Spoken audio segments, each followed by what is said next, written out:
এই মুহূর্তে আশকোনা হজ ক্যাম্পে আছেন সহকর্মী মুফতি আব্দুল্লাহ তামিম। সরাসরি যাচ্ছি তার কাছে।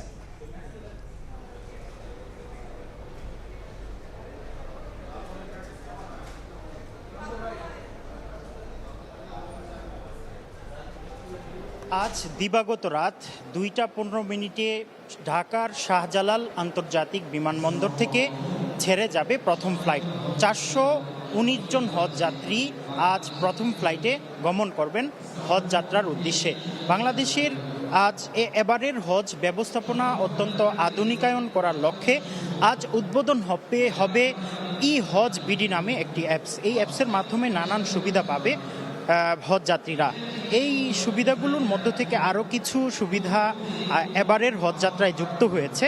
হজ যাত্রীদের নিরবচ্ছিন্ন মানসম্মত সেবা দিতে দেশে মক্কা ও মদিনায় স্থাপন করা হয়েছে হজ ম্যানেজমেন্ট সেন্টার। এই সেন্টার থেকে হজ যাত্রীদের বিভিন্ন সেবা, উদ্ভূত সমস্যার সমাধান, অভিযোগ নিষ্পত্তি, প্রশ্নের জবাব ও প্রয়োজনীয় তথ্য উপাত্ত একত্রে পেতে এই ই হজ বিডি নামে এই অ্যাপসটি চালু হয়েছে।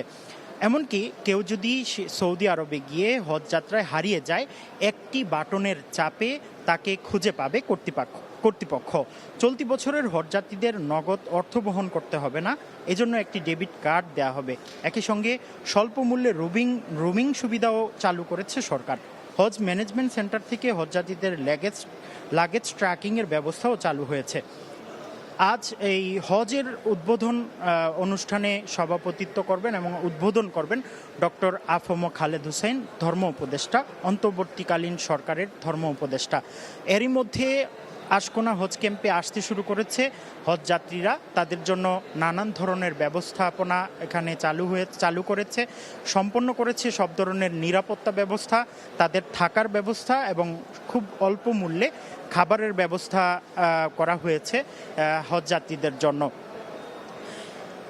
এবারের হজ যাত্রায় বাংলাদেশ থেকে 87,100 জন সৌদি আরবের উদ্দেশ্যে যাত্রা করবেন।